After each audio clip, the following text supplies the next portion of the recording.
11 રચનાકાર્યનો પ્રથમ અનુભવ ચંપારણ ગોધરાથી ઉત્તર બિહારના ચંપારણ તરફ યાત્રા આરંભાઈ 6 નવેમ્બર 1917ને દિને બરાબર એક અઠવાડિયા પછી એટલે કે 13 નવેમ્બર 1917ને દિને મહાદેવની હવે તો પ્રસિદ્ધ થયેલી ડાયરીમાં પહેલી નોંધ ટપકાવાય છે. કોઈએ એમને નોંધ કરવા કહ્યું હોય એમ લાગતું નથી. અંત પ્રેરણાથી જ એ લખાઈ હતી, પણ એ પ્રેરણા કેટલી ઊંડી, કેટલી પ્રબળ. 15મી ઓગસ્ટ 1942ને દિને સવારે મહાદેવભાઈ શાંત થયા. 14મી ઓગસ્ટ સુધી એમણે ડાયરી લખી છે, પણ એ ડાયરી મહાદેવભાઈની નહીં, ગાંધીજીની ડાયરી છે. જ્યારે મહાદેવભાઈ ગાંધીજીથી વિખૂટા પડ્યા છે, ત્યારે ડાયરી નથી લખાઈ. શૂન્યવત બનવાની એમની જીવનકળાનો સ્થૂળ નમૂનો આ હકીકતમાં જેવા મળે છે. લગભગ દરેક ડાયરીની શરૂઆતમાં મહાદેવભાઈ એક અથવા વધારે સુવાક્ય ટાંકીને પછી નવે પાનેથી લખવાની શરૂઆત કરે છે. તે કાળના એમના ચિંતનની પ્રસાદીરૂપ બની રહે એવા એ વાક્યો છે. પ્રથમ ડાયરીને પહેલે પાને ટાંક્યું છે તુકારામનું એક પદ અને ડીન ચર્ચનું એક વાક્ય. બંને સૂચક છે. ઓ તે એવ રાહો माझा ભાવ અવ ઓ તે આચાર ઓ તે વિચાર રાહો એ નવ તુકારામ. પૂળો મુકાઓ તે જ્ઞાનમાં, પૂળો મુકાઓ તે ડહાપણમાં, મારી ભક્તિ વિઠ્ઠલના ચરણમાં દૃઢ રહો. પૂળો મુકાઓ તે આચારમાં, પૂળો મુકાઓ તે વિચારમાં, મારું ચિત્ત વિઠ્ઠલના ચરણમાં સ્થિર રહો. તુકારામ. અને like most human things, discipleship has its good and its evil, its strong and its poor and dangerous side, but it really has a good and strong side, its manly and reasonable humility, the enthusiasm of having and recognizing a great master and doing what he wanted done. Dean church. ઘણી માનવ વસ્તુઓની માફક, શિષ્યભાવની સારી તેમ જ નરસી બાજુ, મજબૂત તેમ જ નબળી બાજુ અને ભયાનક બાજુ રહેલી છે, છતાં ખરેખર તેમાં સારું અને મજબૂત તત્વ જ વધારે છે. તેની મર્દાઈભરી અને વાજબી નમ્રતા, પોતાને એક મહાન ગુરુ હોવાનો અને તેને માનવાનો ઉત્સાહ તથા તે જે ઈચ્છે તે કરવાનો આગ્રહ, એ તેની સારી બાજુ છે. દશાંશ 1 ડીન ચર્ચ. આ બંને ઉદાહરણો મહાદેવભાઈની માત્ર તે કાળની વૃત્તિના જ નહીં, પણ તેમના શેષ જીવનના સ્થાયી ભાવના ઘોતક છે. ગાંધીને ચરણે આવ્યા ત્યારે મહાદેવભાઈની અંજલિ સાવ ખાલી હાથની નહોતી. એ કરસંપુટમાં ઉત્તમ ભાષા જ્ઞાન, ઉત્તમ અનુવાદકળા, વિશાળ વાચન, આંખે ઉડીને વળગે એવા સુંદર અક્ષર, અને એ અક્ષરે પણ અતિ ઝડપથી લખવાની કુશળતા, પ્રાચીન અને અર્વાચીન સંસ્કૃતિના ઉત્તમ અંગોનું અધ્યયન, ઊંડું ચિત્કાર કરવાની શક્તિ અને સૌથી વધુ તો એ અંજલિમાં નમ્રતા, શાલીનતા અને સમર્પણ બુદ્ધિ જેવા ગુણોનો સાગરભર્યો અર્ઘ્ય હતો. છતાં આ બધા કરતાં તેમણે ભક્તિને શ્રેષ્ઠ માની હતી. તેથી જ તેમને પોતાની તે કાળની મૂડી વિશે એમ લાગ્યું કે કેવળ ગાંધીજી પ્રત્યેની ભક્તિ ઉપરાંત કશી જ લાયકાત મારામાં નહોતી. કેવળ એ ભક્તિ ને લીધે તો તેઓ પોતાના અવાંતર જ્ઞાન, ડહાપણ, આચાર કે વિચારમાં પૂળો મૂકીને ગાંધીના ચરણોમાં પોતાના ભાવોને સ્થિર કરી શક્યા અને શિષ્યભાવની ઘણી નરસી, નબળી કે ભયાનક બાજુઓ અનુભવ્યા છતાં ગૌરવપૂર્વક પોતાના મહાન ગુરુને ઓળખી શક્યા હતા અને એમની ઈચ્છા મુજબ જીવી તેમ જ મરી શક્યા હતા. ગાંધીજીની પ્રવૃત્તિ તે જ મહાદેવની પ્રવૃત્તિ, એનાથી શરૂઆત થઈ. ગાંધીજીની પ્રવૃત્તિને દેશને દુનિયા આગળ રજૂ કરવી, ગાંધીજીનું ચિત્કાર તે જ મહાદેવનું ચિત્કાર, અને ગાંધીજી વતી એમનાથી દૂર જઈને પણ એમની જ પ્રવૃત્તિ આચરવી, એવી અવસ્થાઓ પાછળથી આવવાની હતી. શરૂઆત થઈ ગાંધીજીએ ચિંધેલા કામ ઉપાડી લેવાથી. ચંપારણનું કામ તો પહેલે તબક્કે માત્ર એક અઠવાડિયું જ થયું. મહાદેવભાઈનું કામ સમજવા આપણે આ કથામાં અત્યારથી માંડીને છેવટ સુધી વારંવાર ગાંધીજીનું કામ સમજવું પડશે. અને ગાંધીજી એ 25 વર્ષના ગાળામાં મોટે ભાગે દેશના વિવેકબુદ્ધિ અને અંતરાત્મારૂપે કામ કરી રહ્યા હતા. તેથી આપણે ઠેર દેશના વાતાવરણને પણ સમજવું પડશે. તે વિના મહાદેવની અંતરકથા છતી નહીં થાય. જ્યાં મહાદેવની જીવનધારા એટલે ગાંધીજીના તીર્થરાજ પ્રયાગમાં મળી ગયેલી સરસ્વતી, અને ગાંધીજીની પોતાની ગંગા જ્યાં આ ભારતના માનવના મહાસાગરમાં મળી જતો ગંગાસાગર સંગમ હોય, ત્યાં નોખા તીર્થમાં સ્નાન કે નોખા જળનું પાન શક્ય પણ નથી અને ઇષ્ટ પણ નથી.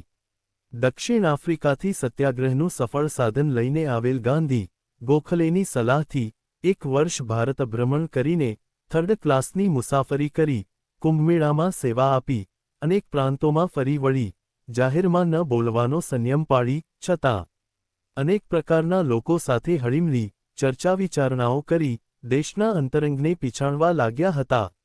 વરસ પૂરું થયું ત્યાર પછી સામાન્યપણે એ કોંગ્રેસ, જુદા જુદા પ્રદેશોની રાજકીય પરિષદો, ભિન્ન ભિન્ન જાતિઓના સંગઠનોની સભાઓ કે જુદા જુદા પ્રકારના મંડળોમાં ફરી ચૂક્યા છે.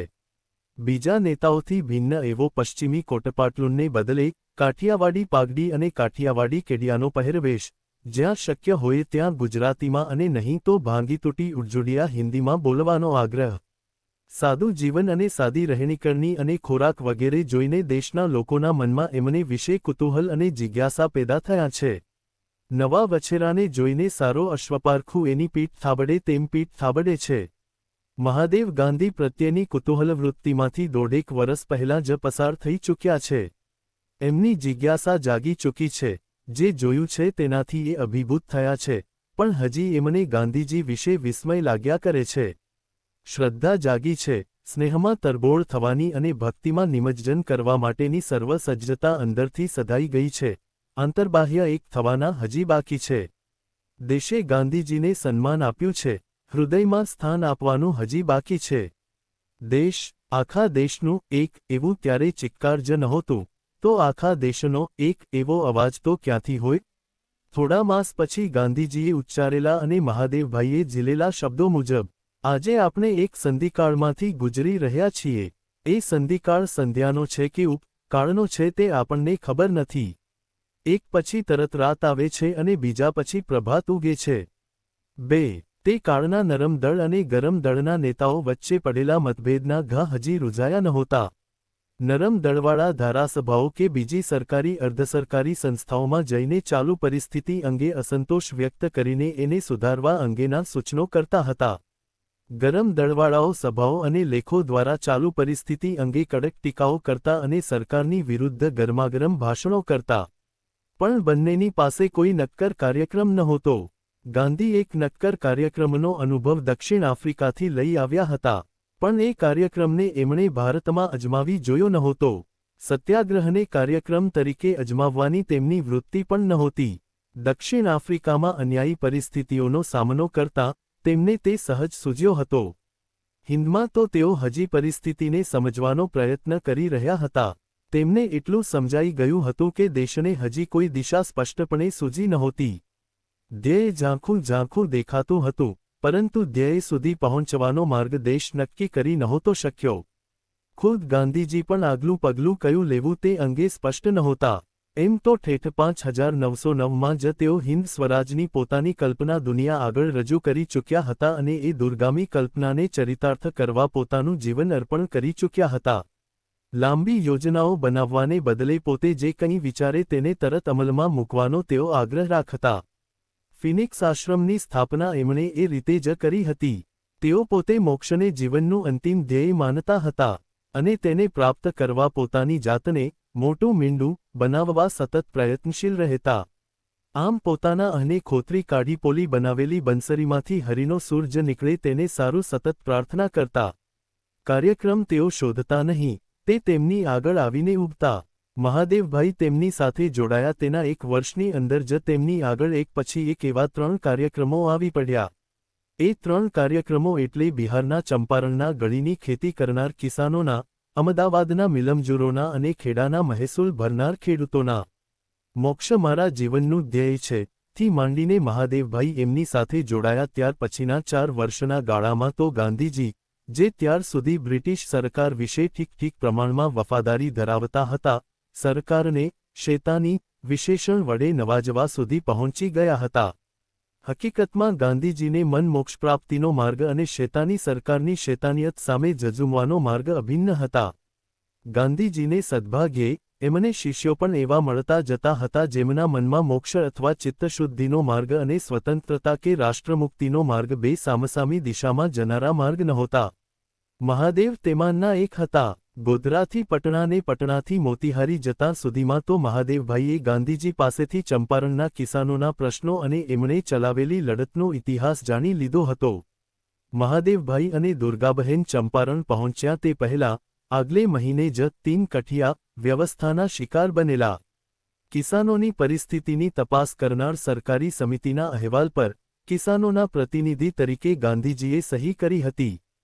ગોરા નીલવરો, ગળીના કારખાનાના માલિકો એ કરેલા અત્યાચારોના સંખ્યાબંધ પુરાવાઓ ગાંધીજી અને તેમના સાથીઓએ એકઠા કરેલા 25,000 જેટલા બયાનોમાં મોજૂદ હતા.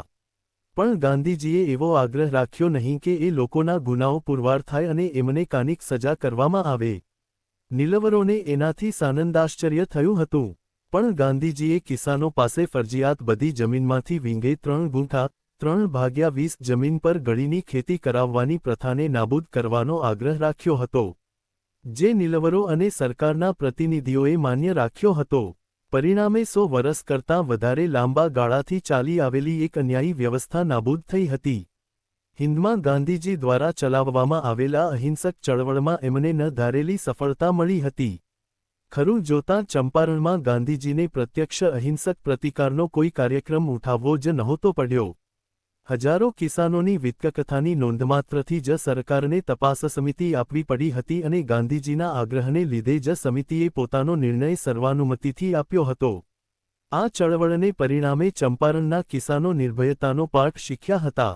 બિહારના કાર્યકર્તાઓ નોકરચાકરની મદદ વિના જાતે પરિશ્રમ કરીને સાદું જીવન જીવતા, ગરીબો વચ્ચે ગરીબ થઈને કામ કરતા અને કોઈ અહેવાલમાં અતિશયોક્તિ કરવાનું નહોતા શીખ્યા. હિંદની પ્રજાએ સત્યાગ્રહની સફળતાનો સ્વાદ માણ્યો હતો. સત્યાગ્રહની સાથે રચનાત્મક કામ શરૂ થાય જ. ગાંધીજીએ બતાવેલા અવનવા રસ્તાની આ રીત હતી. ખુદ ગાંધીજીએ પણ હિંદના ગામડાઓના ભયંકર દારિદ્ર્ય, અજ્ઞાન, ગંદકી અને વહેમના દર્શના તપાસ દરમિયાન પહેલવહેલા કર્યા હતા. આ લોકોની કાનિક તો સેવા કરવી જ જોઈએ એ ખ્યાલથી કેટલાક ગામડાઓમાં શિક્ષણ, આરોગ્ય અને સફાઈની પ્રવૃત્તિઓ શરૂ કરવાનું નક્કી થયું હતું. મહાદેવ અને દુર્ગાને આ નવા કામની દીક્ષા મળવાની હતી. પણ પિતાશ્રીની રજા લીધા સિવાય મહાદેવભાઈથી ગાંધીજી પાસે અવાયશી રીતે અને ગાંધીજીથી મહાદેવભાઈને સ્વીકારાયશી રીતે, એટલે મોતીહારી આવ્યા પછી અઠવાડિયા પછી જ દુર્ગાબહેનની સાથે મહાદેવભાઈ દિહીણ જાય છે. રજા માગવા આવેલ લાડકા પાટવી કુંવરને સ્વીકૃતિ આપતા હરિભાઈએ શું મનોમંથન અનુભવ્યું તે આપણે આગળ ઉપર જોઈ ગયા છીએ. એકવાર સ્ટેશને જઈને નિરાશ થયેલા નરહરિભાઈ ફરી વાર મહાદેવભાઈને લેવા જતા હતા ત્યારે ગાંધીજી સહજ વિનોદ કરી લે છે, નરહરી, ફરી પાછો તાર આવે કે નથી આવતો તો કેવી મજા થાય? પણ નરહરીને પોતાના મિત્ર વિશે પૂરી શ્રદ્ધા હતી. એમણે કહ્યું, ના, આજે તો મહાદેવ જરૂર આવશે. શાળા, સ્વચ્છતા, આરોગ્ય વગેરેના કામ સારું ગાંધીજીએ બિહાર બહારના અનેક કાર્યકર્તાઓને બોલાવ્યા હતા. બિહારના લોકોમાં ચંપારણના કામ અંગે ગાંધીજીને જેમણે મદદ કરી હતી તેમાંના મોટા ભાગના લોકો વકીલો હતા. એમાં વ્રજકિશોર પ્રસાદ, મઝહર ઉલ હક, રાજેન્દ્ર પ્રસાદ, ધરણીધર બાબુ જેવા મોટા મોટા વકીલો ગાંધીજી ખાતર પોતાનું રોજનું કામકાજ મૂકીને આવ્યા હતા. એ લોકો ગાંધીજી ઈચ્છતા હતા એવા રચનાત્મક કામોમાં પડે એવી શક્યતા ઓછી હતી. અલબત્ત, થોડાક માસના કામ દરમિયાન ગાંધીજીનું કામ એટલે શું એનો એમને બરાબર પરચો મળી ગયો હતો. સૌ પોતપોતાની સાથે એક એક નોકર લઈને આવ્યા હતા. ગાંધીજીએ એ લોકો સાથે વાતચીત કરી અને પોતે હાથેથી કામ કરીને એ લોકોને પોતાના કપડાં હાથે ધોતા, સૌ મળીને રસોઈ બનાવતા અને વાસણ માંજતા, ચટાઈ પર બેસીને કિસાનોના રિપોર્ટ લખતા કર્યા હતા. રચનાત્મક કાર્ય શબ્દ ત્યાં સુધીમાં રૂઢ નહોતો થયો. આ લોકો રચનાત્મક કાર્યને ટેકો આપે તેવા હતા, પણ સીધા રચનાત્મક કામમાં કોઈ પડી શકે તેમ નહોતું. એ કામ સારું ગુજરાત, મહારાષ્ટ્ર, કર્ણાટકથી આવેલા તરુણ કાર્યકર્તાઓ જ કામ લાગે એમ હતા. આ લોકોમાં કેટલીક બહેનો પણ હતી. એ એક વધારાનો ફાયદો હતો. બિહારના કોઈ કાર્યકર્તાની સ્ત્રી બહાર આવીને સામાજિક ક્ષેત્રમાં પડે તેવી તો કલ્પના સુદ્ધા તે વખતે આવી શકે એમ નહોતી.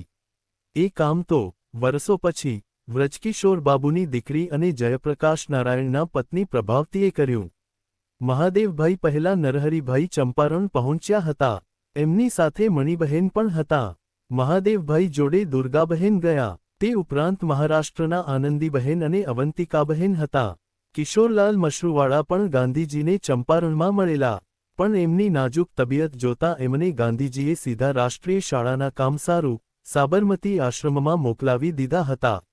મહાદેવભાઈ વિશે ગાંધીજીનો પહેલેથી અભિપ્રાય એવો હતો કે તે એમના અંગત મંત્રીનું કામ કરે, એટલે ચંપારણમાં થોડા દિવસ દુર્ગાબહેન અને એમણે સાથે કામ કર્યું. ત્યાર પછી થોડા દિવસ પૂરતા બહાર જવાનું થાય છે એમ સમજીને મહાદેવભાઈ ગાંધીજીની સાથે પ્રવાસે ગયા અને દુર્ગાબહેન ચંપારણમાં રહ્યા.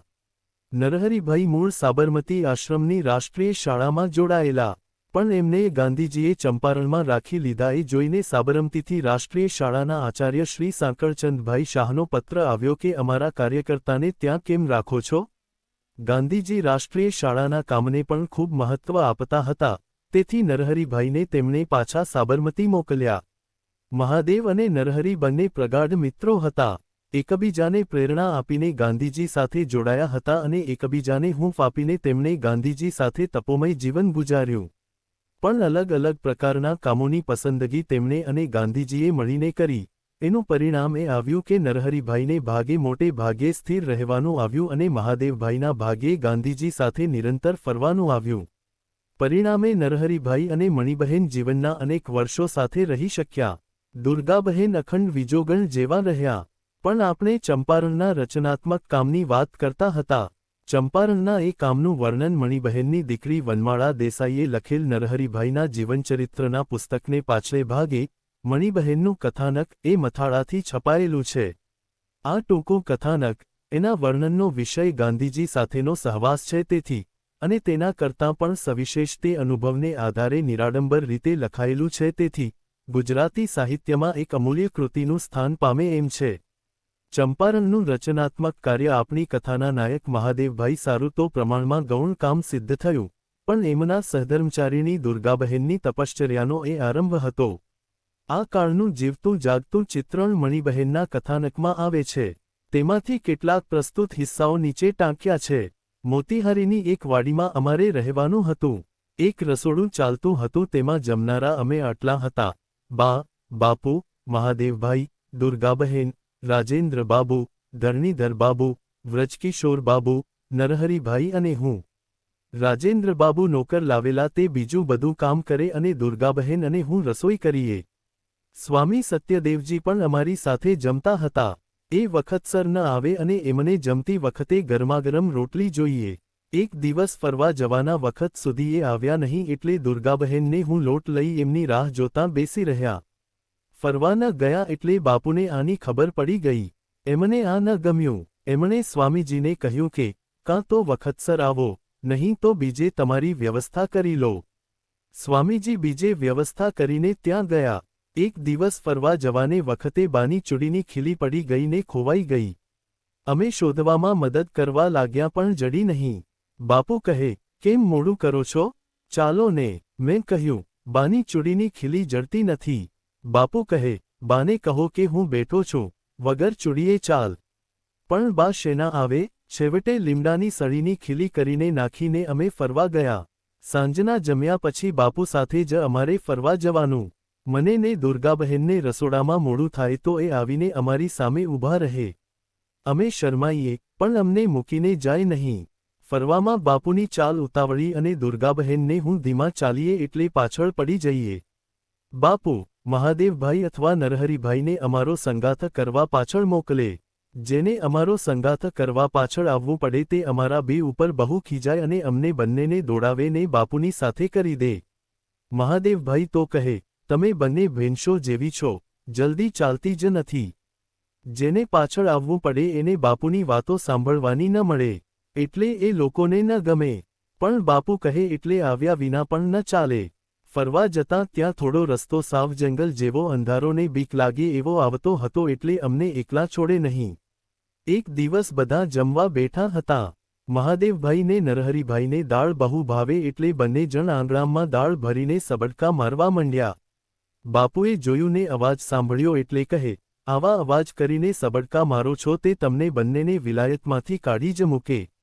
બંને કહે, વિલાયતના લોકોને દાળના સ્વાદની શી ગમ પડે? સબડકાથી દાળનો જે રસવાદ આવે છે તે કાંઈ ચમચાથી ન આવે. આમ ખાતાં ખાતાં વિનોદ પણ ચાલે. તે વખતે બાપુનો ખોરાક પણ સારો.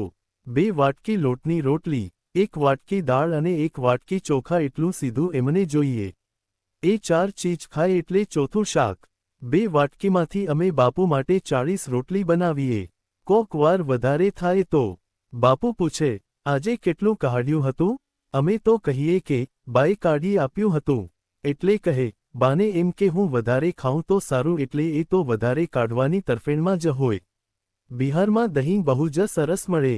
પડિયામાં બજારમાંથી લઈ આવવાનું. જરાય પાણી ન છૂટે. રીંગણ પણ કાળા ને મોટા સરસ મળે.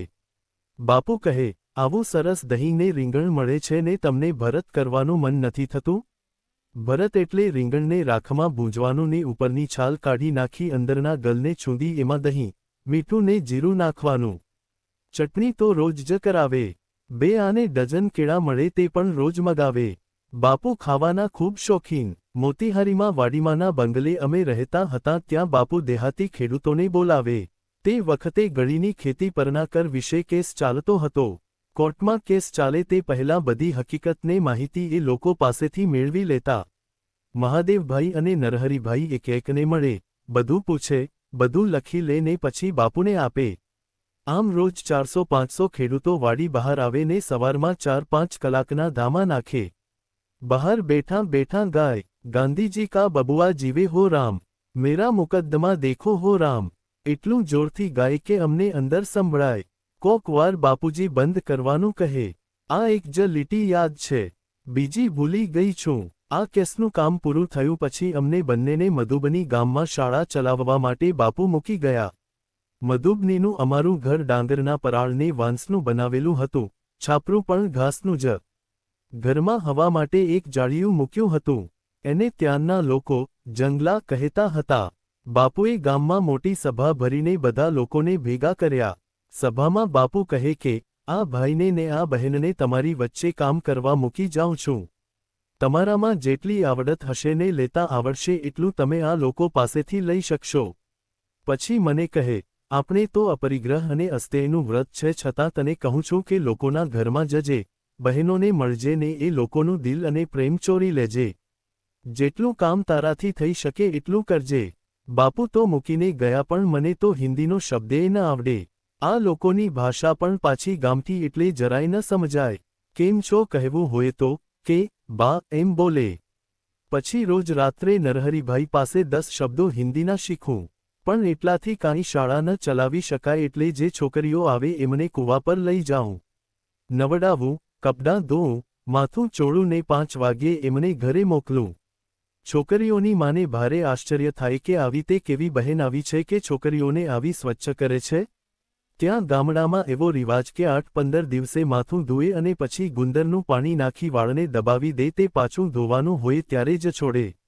રોજ માથું ઓળવાનું જ નહીં, છોડવાનું પણ નહીં, કપડાં પણ ખૂબ જ ગંદા. ઘરે તો કોઈ ધોએ જ નહીં. ધોબીને આપે. ધોબી સાડીનો આનો ને નાના કપડાનો પૈસો લે. ધોબી અઠવાડિયે કપડાં પાછા આપે ત્યારે જ બદલે. એ લોકો પાસે કપડાં પણ વધારે નહીં ને આળસુ એટલે આવો રિવાજ પડ્યો હશે. ખાવામાં પણ આ લોકો સાથવો ખાય.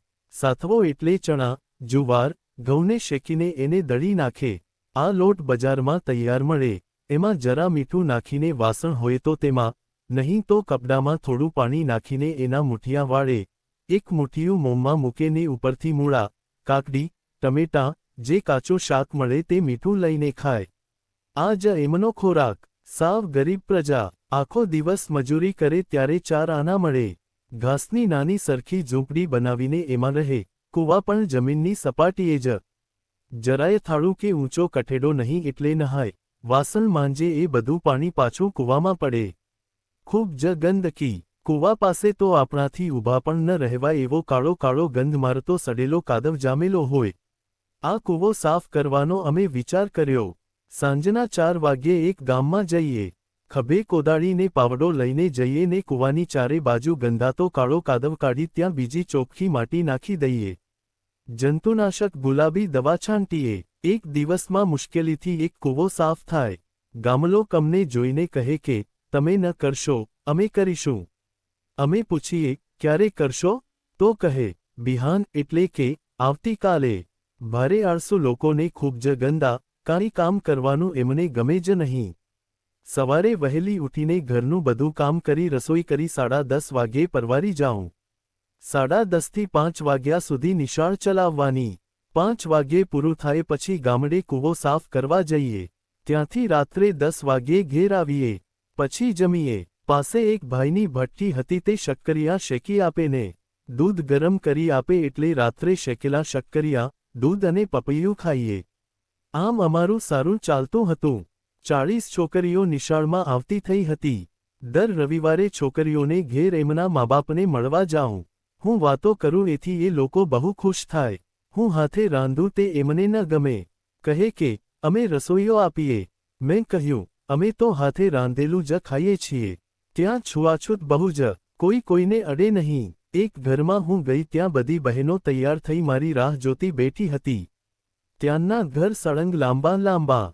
2-4 ઓરડા પસાર કરીએ ત્યારે બહેનોના દર્શન થાય. મને કહે તું તો ગાંધીજીની દીકરી છે. એમ કહીને પૂજાનો મોટો થાળ લાવ્યા અને મારો અંગૂઠો પકડી ઉપર દૂધને કંકુ નાખ્યા. મને કાંઈ સમજ ન પડી, પણ મેં તરત પગ લઈ લીધો. એ લોકો કહે અમારે તારી પૂજા કરવી છે. મેં કહ્યું પૂજા નથી કરવી, તમે મારી સાથે વાતો કરો. એ લોકો તો મોટી લાજ કાઢે. બધાયની લાજ કાઢવાનો જ રિવાજ. હું લાજ ઉઘડાવું ને સમજાવું કે હું તો તમારા જેવી જ છું. તમે જો આવું કરશો તો હું તમારે ત્યાં નહીં આવું. પછી માની જાયને હું જાઉં એટલે વાતો કરે. પણ એમની ભાષા મને બહુ સમજાય નહીં ને મને હિન્દી બોલતા આવડે નહીં એટલે વધારે વાતો તો ઈશારાથી જ થાય. બંને પક્ષે ખુશ થઈને છૂટા પડીએ. અમે મોતીહારી ગયા ત્યારે ત્યાં ખૂબ જ ઠંડી હતી. અમારી પાસે ઓઢવા પાથરવાનું કાંઈ જ સાધન નહોતું. એક શેતરંજીને ઓશિકું હતું તે નરહરીભાઈને આપ્યું. બિહારથી ₹1નો એક ધાબળો લીધો. કપડાનું ઓશિકું કરીએ. ખૂબ જ ઠંડી એટલે હું અને દુર્ગાબહેન સાથે સૂઈ જઈએ તોય હૂંફ જ ન મળે. મહાદેવભાઈ ને નરહરીભાઈ બહાર પાટ પર ભેગી પથારી કરીને સૂઈ જાય. બાપુ પાસે પણ એક જ ધાબળો તે અડધો નીચે પાથરે અને અડધો ઓઢે. મહાદેવભાઈ ને નરહરીભાઈ સૂવા જાય ત્યારે બાપુ કહે કે આ બધા છાપા છે તે મારી ઉપર નાખો. બાનું પણ આમ જ ચાલે.